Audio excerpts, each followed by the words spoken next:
नमस्कार, मैं दीपक शर्मा और मेरे YouTube मंच पर आपका स्वागत है। दोस्तों, आज की तारीख में महाराष्ट्र के सबसे बड़े खिलाड़ी एकनाथ शिंदे पिछले 2 दिन से अपने गाँव में हैं और गाँव में भी पूरे एकांत में हैं। दरवाज़ा बंद कर रखा है, दरवाज़े के साथ-साथ मोबाइल फ़ोन भी बंद कर रखा है, किसी का फ़ोन नहीं ले रहे, चाहे दिल्ली से कोई फ़ोन आए, चाहे मुंबई से फ़ोन आए। आप कह सकते हैं कि एकांतवास में चले गए हैं शिंदे और कुछ लोग कह रहे हैं, जो उनके करीबी हैं, उनका ये कहना है कि साहब मोदी और शाह से थोड़ा-थोड़ा नाराज़ हैं, जब से मुख्यमंत्री का प्रस्ताव ठुकरा दिया है अमित शाह ने, तब से वो नाराज़ चल रहे हैं। और कुछ लोग ये भी कह रहे हैं कि शिंदे दरअसल कोप भवन में शिंदे हैं। लेकिन दोस्तों, हकीकत ये है कि इस तस्वीर का एक दूसरा पहलू भी है। दूसरा पहलू ये है कि शिंदे भले ही कोप भवन में हों, लेकिन मोदी शाह के लिए आफत बन गए हैं और अगर मैं कहूं मोदी शाह के लिए गले की हड्डी बन गए एकनाथ शिंदे, गले की हड्डी। अब दोस्तों, आप कहेंगे कि एकनाथ शिंदे गले की हड्डी क्यों बन गए या मुसीबत क्यों बन गए मोदी और शाह के लिए? एक तरफ तो मुख्यमंत्री का प्रस्ताव ठुकरा दिया है, लेकिन मुसीबत भी है वो मोदी शाह के लिए। अगर आप देखेंगे तो उसके पीछे 3 प्रमुख कारण हैं। कारण कई हैं, लेकिन 3 मेन रीज़न मैं आपके सामने रखना चाहता हूँ। पहला कारण ये है कि शिंदे साहब के पास 7 सांसद हैं और ये सातों सांसद मोदी को सपोर्ट कर रहे हैं लोकसभा में। आज की तारीख में भी मोदी अल्पमत में है लोकसभा में।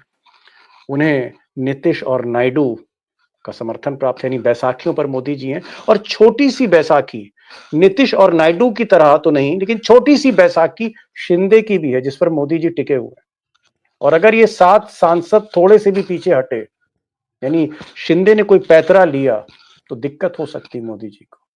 और अगर शिंदे के साथ-साथ नीतीश कुमार भी कोई गेम कर गए, तो ये सरकार भी जा सकती है। ये हमें भूलना नहीं चाहिए। ये फैक्ट है। लोकसभा का जो संख्या बल है, उसके आधार पे मैं कह रहा हूँ, बड़ी जिम्मेदारी के साथ। तो एक तो 7 सांसद हैं। दूसरा पॉइंट ये है, कई ऐसे सीक्रेट हैं। देखिए, महाराष्ट्र का जो मुख्यमंत्री है, सबसे अमीर राज्य का, हाई जीडीपी राज्य का, जहां बड़े-बड़े कॉन्ट्रैक्ट्स हैं और खासकर जिस तर्ज पर अडानी को कॉन्ट्रैक्ट्स दिए गए, वो चाहे धारावी का हो या बाकी कॉन्ट्रैक्ट्स हो, लाखों करोड़ रुपए के, उसमें कहीं ना कहीं फाइलें शिंदे की मेज से ही गुजरी जब वो मुख्यमंत्री थे। तो कई सीक्रेट गुजरात लॉबी के शिंदे के पास है। ऐसा नहीं है कि सिर्फ शिंदे की फाइल अमित शाह की टेबल पे ही रखी है। शिंदे की टेबल पर भी शाह की फाइल है, अडानी की फाइल। और आप सोच सकते हैं कि अगर शिंदे चाह गए, जो आदमी उद्धव ठाकरे के साथ हिसाब किताब कर सकता है, वो अमित शाह के साथ भी किसी मोड़ पर कर सकता है। अगर शिंदे ने मुंह खोला, तो दोस्तों मैं हकीकत बता रहा हूँ, दिक्कत हो जाएगी गुजरात लॉबी को, दिक्कत हो जाएगी, मुसीबत में पड़ जाएंगे। अगर मुंह खोला, अगर एक भी भेद खोल दिया, तो दिल्ली दरबार हिल सकता है। दोस्तों, सवाल यह है कि कोप भवन से जब भी शिंदे बाहर निकलेंगे तो करेंगे क्या? अब मुख्यमंत्री तो बन नहीं सकते भाई, और सही बात भी है कि बीजेपी सिंगल लार्जेस्ट पार्टी है और बीजेपी अपना मुख्यमंत्री चाहती है। लेकिन अगर मुख्यमंत्री नहीं बन सकते शिंदे, तो क्या कर सकते हैं? अगला कदम शिंदे का क्या होगा? और ये देश की राजनीति में ये जो अगला कदम शिंदे रखेंगे, इसके मायने होंगे। इसीलिए आज इस सवाल की तह में मैं जाना चाहता हूं कि शिंदे क्या वाकई गले की हड्डी मोदी और शाह के लिए बन गए? एक बहुत बड़ी मुसीबत बनते जा रहे हैं। 3 खास मेहमान हैं हमारे साथ। सुधीर सूर्यवंशी जी हैं, मुंबई से सीधे जुड़ रहे हैं और मंत्रालय को समझते हैं और 2 दिन पहले ही शिंदे के लोगों से उनकी बातचीत भी हुई थी। हमारे साथ प्रकाश पोरे हैं। जब शिंदे साहब ऑटो चलाते थे तब से जानते हैं। शिंदे के उत्थान को देखा है, शिंदे की यात्रा को देखा है प्रकाश पोरे साहब ने।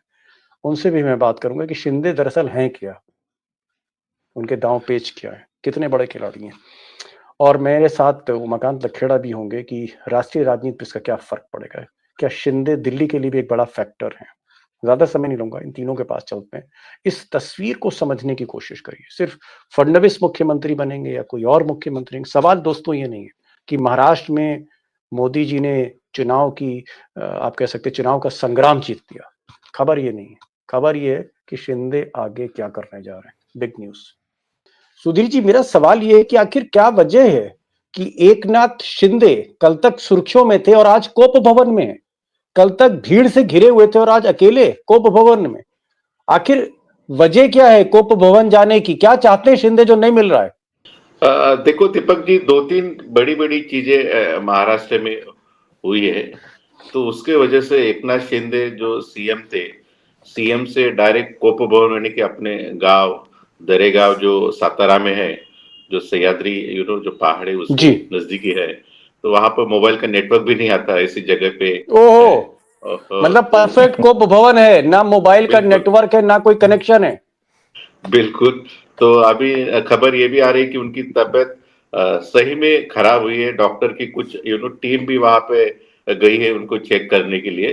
तो शिंदे जी का बीमारी मुझे लग रहा है बढ़ रही है। उनका टेम्परेचर कितना पता नहीं, लेकिन पॉलिटिकल टेम्परेचर तो बिल्कुल बढ़ा रही है, बात बिल्कुल सही है। तो 2 दिन पहले जैसे अमित शाह के साथ उनकी मीटिंग हुई थी, ये स्टोरी मैंने हमारे न्यू इंडियन एक्सप्रेस में ब्रेक भी की। तो उसके बाद में 3 चीजें उसमें उभर के आई। पहला, उन्होंने कहा कि जो मैंडेट मिला है वो उनकी वजह से मिला है, उनके काम की वजह से मिला है, जैसे लाडली बहना हो, मराठा रिजर्वेशन हो, ओबीसी के लिए काम हो।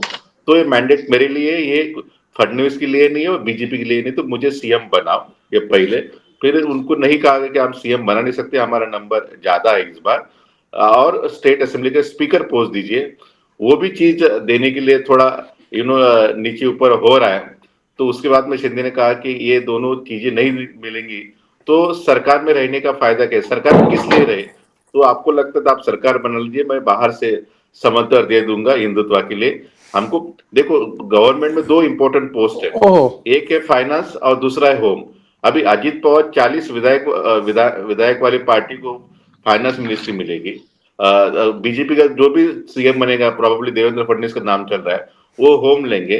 तो तीसरा पोर्टफोलियो ऐसा कोई बड़ा पोर्टफोलियो नहीं जो सीएम डीसीएम के स्टेचर का है। तो अभी शिंदे के 57 एमएलए होने के बावजूद उनको कोई स्टेचर का पोर्टफोलियो नहीं मिलेगा। तो इसका मतलब क्लियर है कि Shinde on the way out, यानी कि उनका जो पॉलिटिकल डिमिनिशिंग का हो, कि जो जी। पॉलिटिकल जैसे हम यूज एंड थ्रो की पॉलिसी का हो, कि उसी तरह से शिंदे का होने वाला है। और वही देखते हुए मुझे लगता है कि उनकी बीमारी बढ़ गई और गांव चले गए। ओके ओके, बड़ी बात आपने कही। आपने कहा कि भाई कहीं ना कहीं शिंदे के अरमान ज्यादा थे, हसरतें ज्यादा थी, लेकिन पर कतर दिए हैं अमित शाह ने। उसकी वजह यह है कि शिंदे हैसियत से ज्यादा मांग रहे थे, हैसियत से ज्यादा मांग रहे थे। या तो मुख्यमंत्री बनना चाह रहे थे, या वो चाहते हैं कि स्पीकर भी उनका हो और उनको पुलिस मिल जाए, यानी गृह मंत्रालय मिल जाए, पूरी पुलिस उनके हाथ में हो। ऐसा सवाल ही नहीं उठता है। अमित शाह जैसा एक हार्ड बार्गेनर उनको कुछ नहीं देगा। और एक तरह से सुधीर सूर्यवंशी का कहना है, उनका ये मानना है कि पॉलिटिकल इनिंग्स, जो उनकी राजनीतिक पारी है, उस पे एक सवालिया निशान लगा दिया है मोदी शाह ने, क्योंकि यूज एंड थ्रो पॉलिसी है। मैं जरा प्रकाश जी के पास चलता हूँ। प्रकाश जी, आपने तो भाई शिंदे का सफर, जब वो ऑटो चलाते थे, ऑटो चलाते चलाते और वो मुख्यमंत्री बने, ये सारा सफर आपने देखा है। मैं ये चीज जानना चाह रहा हूं प्रकाश जी आपसे कि क्या शिंदे पर एतबार नहीं किया अमित शाह ने? क्या शिंदे एतबार के लायक नहीं है? प्रकाश जी, देखिए, राजनीति के अंदर अभी मुझे बताइए दीपक भाई, अभी ये बातें करके कोई फायदा नहीं है कि विश्वास के लायक नहीं है, नीतिमत्ता नहीं है वगैरह। ये तो सारी बातें अब गंगा को मिल गई है, अभी कोई गंगा में विषय बह नहीं रहा। गई। गंगा में बह गई। अभी कौन सी डेमोक्रेसी भी बह गई है। उसके बाद में ये जो नीतिमत्ता है, या जो आप बोलेंगे कि कोई क्या बोलते हैं उसको, तत्व या प्रिंसिपल, ये कहाँ है? ये इसका कोई सवाल नहीं। अभी तो सिर्फ सत्ता में बैठना है। क्यों बैठना है? तो देश का भला करने के लिए, किसानों का भला करने के लिए, राज्य का भला करने के लिए। ये थोड़ी विषय रहा है। ये तो हमने इसके ऊपर बातें करना, यानी अभी ये मैं समझता हूँ कि ये एकदम बेकार बातें है। अभी तो सिर्फ इतना ही देखना है कि मलाईदार खाते तुमको क्यों चाहिए भाई? तुमको अगर काम ही, जिस आदमी को काम करना है, सबसे ज्यादा किसान मर रहा है, तो हर एक ने तो ये बोलना चाहिए कि नहीं किसान मर रहा है तो मुझे कृषि का खाता चाहिए। लेकिन सबको मालूम है कि कृषि के खाते को पैसे नहीं है, तो वो कोई चलिए लेगा ठीक नहीं। है, वो चलिए मैं समझ गया। मैं समझ गया। आप ये कह रहे हैं प्रकाश जी कि भाई एतबार की बात छोड़िए, उसूलों की बात छोड़िए, ये सब छोड़िए, सब कुछ गंगा में बह गया। मुझे ये बताइए भाई, कुछ भी कहिए, उस आदमी के 50 से ज्यादा विधायक हैं। वो आदमी मुख्यमंत्री था और उस आदमी की लाडली बहना योजना ने जो है वो मोदी और शाह की जो है सरकार बना दी, और वो भी बम्पर सरकार बनाई, बम्पर मेजोरिटी के साथ। क्या शिंदे गले की हड्डी बन गए हैं अमित शाह के लिए? ना निगलते बनता है ना उगलते बनता है। क्या गले की हड्डी बन गया ये आदमी? और अगर बन गया है तो आखिर वजह क्या है? शिंदे इतने इंपॉर्टेंट क्यों है भले वो कोप भवन में? दीपक भाई सीधा है ना अंशु। अभी कैसा है कि ये जो भी महाराष्ट्र का ईवीएम का गेम हुआ, तो ये एक अकेले आदमी ने तो किया नहीं ना, ये तीनों ने मिला के खिचड़ी पकाई है, तो राजदार हो गए ना। शिंदे जो है राजदार है, वो तो बीजेपी उनको राजदार कोई हालत, राजदार है ना। अगर उन्होंने मुंह खोला, शिंदे ने मुंह खोला या अजित पवार ने मुंह खोला, क्या होगा? क्या होगा? क्या सिर्फ स्टेट में सरकार गिरेंगी? क्या नहीं, ये तो चुनाव भी हो गए और उसका असर जो है केंद्र में भी होगा। तो ये कैसा है कि अभी ये हो नहीं सकता। गले की हड्डी बोलो आप, या फिर राजदार बोलो, या फिर अभी क्या बोलते हैं उसको, बार्गेनर बोलो, कुछ भी बोलो, तो इसीलिए हो नहीं सकता। अच्छा, दूसरी बात में कैसा है कि ये भी हो सकता है ना कि शिंदे के कितने हैं, शिंदे के आ गए हैं कुल मिला के 52, अजीत के आए हैं 41, तो 41 और ये मिला के हो गए 98, और इनके पास में है करीब करीब 48, तो अभी सॉरी हाँ 46, तो 46 और 98 कितना हो गया? 144। तो बहुमत के लिए होना कितना? एक या दो आदमी होना, उतने तो ये निर्दलीय कभी भी साथ में ले लेंगे।